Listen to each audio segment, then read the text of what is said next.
Hello, welcome back to the channel. Today, it's Michigan again. Let's go blue, all that.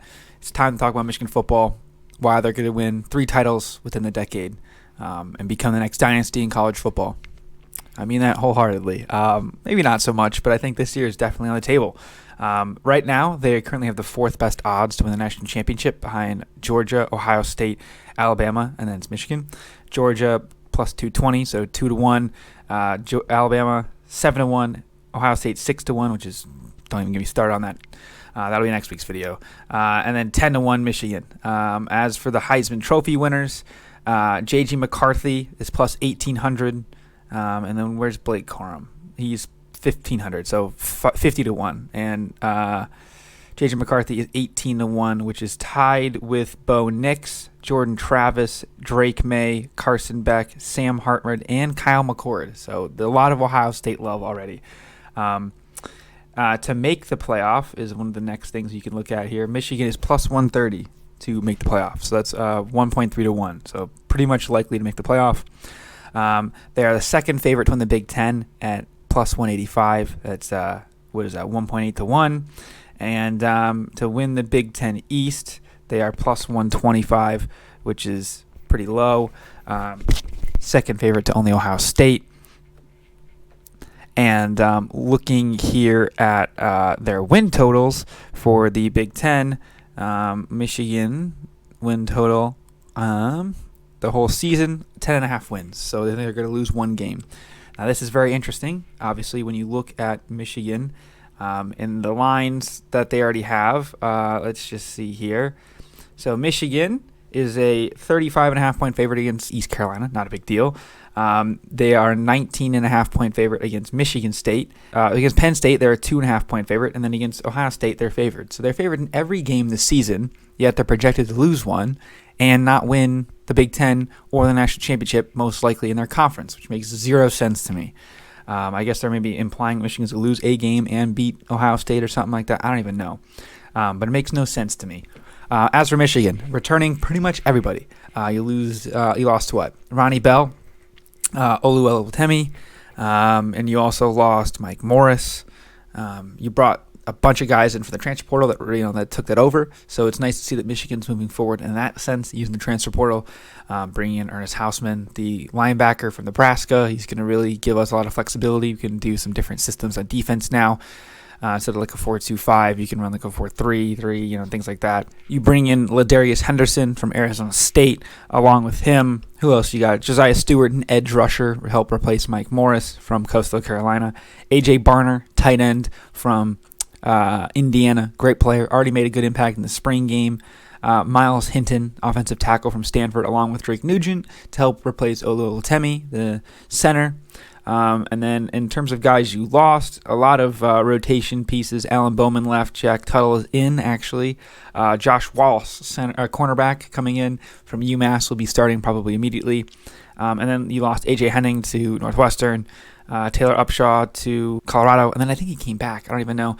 Cade McNamara and Eric All, both to Iowa. Andrell Anthony, my personal GOAT, to Oklahoma, which sucks to see. R.J. Moten, late on, went from Michigan to Florida, I guess. Rod Moore's going to be taking over more of his minutes, even more than he was last year. But adding on to that, one of the biggest questions, there's a thing, Big Game Boomer had a graphic the other day. Michigan, no questions. A lot of questions for me. Not a lot, but a few. Jake Money Moody, right? He got drafted. Big replacement for him.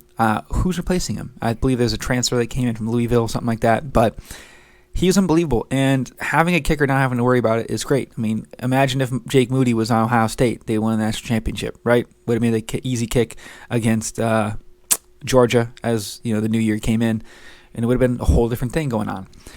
The health of our running backs. Blake Corum coming off a meniscus injury, obviously slowing down his production probably. I would imagine he won't be doing as many, 25, not 30, but like 25, 20 carry games, especially with Donovan Edwards, who is playing through a torn patella tendon, I believe it is, and also a broken hand. So he had a broken hand and hurt knee. He was still doing his thing. But looking at what's going to make Michigan good going forward is their NIL strategy. As opposed to the bag throwing that a lot of these teams are doing, Michigan is building, as you might imagine, the team. It's going to be a base NIL salary for all players. And a good example, I'd had this in a Twitter space the other day. Follow me on Twitter at Blake Stagpool if you don't. Good Twitter space I did was talking about Isaiah Gash. He is, I think it was number 41, the running back that helped us beat Illinois, had the 4th and 3 conversion on that catch and run. He has no cartilage left in his knee and he's retiring from football for life. He's still in college. He was a walk-on. But now, with the NIL, he'll be making, I think it was like, 40 to 60 grand. I don't think the number is exactly down. But he'll make, over $100,000 in his time at Michigan. And he's going to get paid, probably almost over $200,000, to get paid to get a Michigan degree. So you have $200,000. You have all those connections. You can be a grad assistant. You can work with some of these other coaches, things like that. And it's a great thing overall, right? That you have this out. You get a Michigan degree, not to be the uppity snob, but a Michigan degree is pretty kick-ass, and you get that degree in addition to a salary on the side. That's to be like, okay, so maybe you'll get some more fringy role guys will come there, and helps build a culture. Will the top guys still make money on top of it? Obviously, it's how it works, and I think most guys in the locker room understand. Like, if you could be a walk-on that could potentially make a lot of money, you would know that the guys above you in the depth chart are getting paid for legit deals. I mean, we saw Mike Morris on the Mike Morris law firm, Mike Morris, MRSE, Morris, that was pretty funny, good play on words, and he was getting deals for that. JJ obviously making a ton of money. Blake Corum with his new card he got, all that stuff, right? Other than that, Michigan's starting to put a lot of players in the league, right? And that's a big thing for a lot of these kids, is getting to the next level. And Michigan's putting a lot of players in a lot of positions in the league. Quarterback and receiver, we're working on it. But if you want to be an offensive lineman that gets drafted, you're going to go to Michigan. So in addition to all of the transfer portal additions, there was some pretty good recruiting additions. Let me quickly pull up Michigan's player guide so I can just go through it. I don't know if it'd be any of these guys to be super impactful year one, but obviously we've seen that throughout the time. Some of these teams and players have gotten pretty important. Like obviously, looking back at Will Johnson, last season he was true freshman, didn't really play much at first, even though he definitely should have. And after a little bit of some questionable secondary play from some of the guys in front of him, they're like, all right, this kid's all world. Let's have him come on in, show why he's that 5-star kid, that Big Ten Michigan man. And he obviously did that, being one of the best guys we've seen. So Michigan had the third best class in 2023 in the Big Ten. Cole Cabana, Jair Hill, Amir Herring, Cam Calhoun, Samaje Morin, Frank Moore, Zach Marshall, Ben Hall. I would imagine that Cole Cabana might get some reps as the 4th-string running back. I know he's coming off of a bit of an injury. And Jair Hill, I would be not surprised if he's, making, obviously, like in pass prevent, he'll be on the field, but he might be tried out next to Will Johnson on the opposite side of the field, right? The kid from UMass, totally just forgot his name. I just mentioned him a minute ago before the video. He will definitely be one of those guys too as well. So as for the rest of that, I know I was just talking about the guys in the league. Pretty much every position is in the league for Michigan, which is great. I just think that it's going to be really great to see Michigan going forward. Up in the level, they're starting to recruit a ton, recruiting really good kids. Aaron Scott is currently in limbo, might be going to Michigan, might be going to Ohio State. We almost got Bryce West. Michigan's getting a lot of these big kids. Jaden Davis, 5-star quarterback, technically a 4-star now, but who really cares? High 4, low 5, whatever. And they're really having a pretty impactful impact on the university already. Doing great work on social media, recruiting each other, recruiting a lot of really good offensive linemen, building the trenches and doing our thing. As for recruiting, the biggest golden goose I think that would really make Michigan totally go to the next level would be Bryce Underwood, quarterback, Belleville, Michigan, 5-star, number 1 quarterback, number 1 recruit on a few websites, in the entire 2025 class. Yeah, according to here, he is 24/7. That is, he is the 6th overall recruit in the country, number 1 position, number 1 state. Not a 5-star yet, but he's a 97 ranking, 97 rated, not a 5-star. But I'm sure he'll obviously end up being a 5-star going forward pretty easily. 4-star that far out is very impressive as well. But looking at this season, let me just pull up the roster. I can just run through what's going to happen. East Carolina win, UNLV win, Bowling Green win, Rutgers win. At Nebraska, obviously tricky. I believe this will be the first game that Michigan will have to get up for, and it'll be good. At Minnesota, a little bit maybe of a trap game over there. Really good recruiting by PJ Fleck. He's got a great thing going on out there. Obviously, Matt Rule, the game a week before, is doing a great thing too. Jeff Sims, I think, is an unbelievable quarterback, and I think he's going to be a potential all Big Ten type guy. Big Ten, third team. I don't know if they do that like they do in basketball, but that's just my idea. So those two, it could be wins, obviously, but closer. Indiana at home, absolute bloodbath. Going to be a game just to fall asleep. At Michigan State, this could be a bloodletting. I think Michigan is going to be out for blood. Harbaugh is going to get swaggy, cocky after all that nonsense last year off the field. And, obviously Harbaugh played a bit into it, but, the whole tunnel incident, I think Michigan's going to run up the score and it's going to get ugly, probably in the stands as well. Home against Purdue, bit of a trap game in between Michigan and Penn State.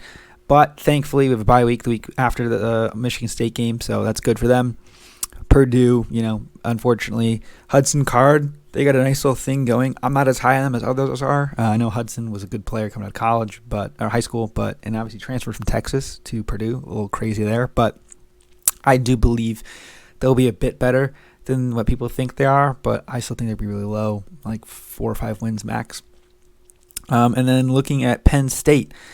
At Penn State, probably the toughest game of the year. I know I'm totally jinxing it, but I think they get up for it. And this team's good. This team's great. I'm not as high as Drew Aller as other people are. Obviously, we'll know really if he's good or not by then. I think Michigan gets it done. Playing Maryland, you beat them on the road. Again, another trap game between Ohio State and Penn State.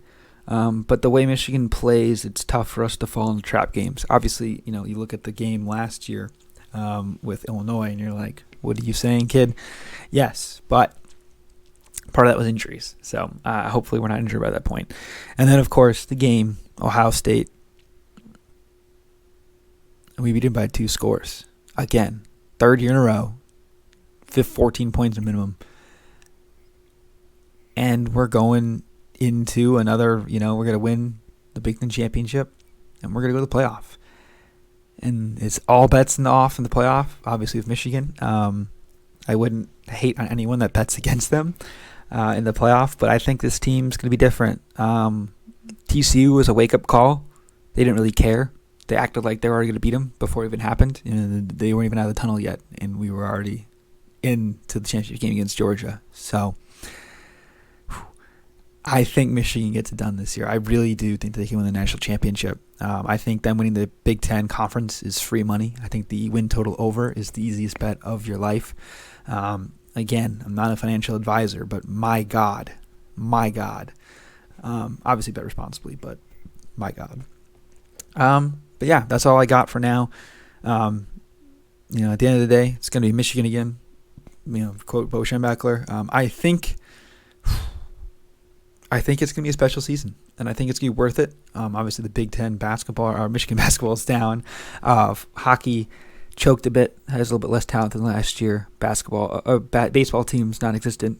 I know a lot of people that watch this video don't care, but this is probably all we're going to have for the year. Pistons and Wings, both are still rebuilding.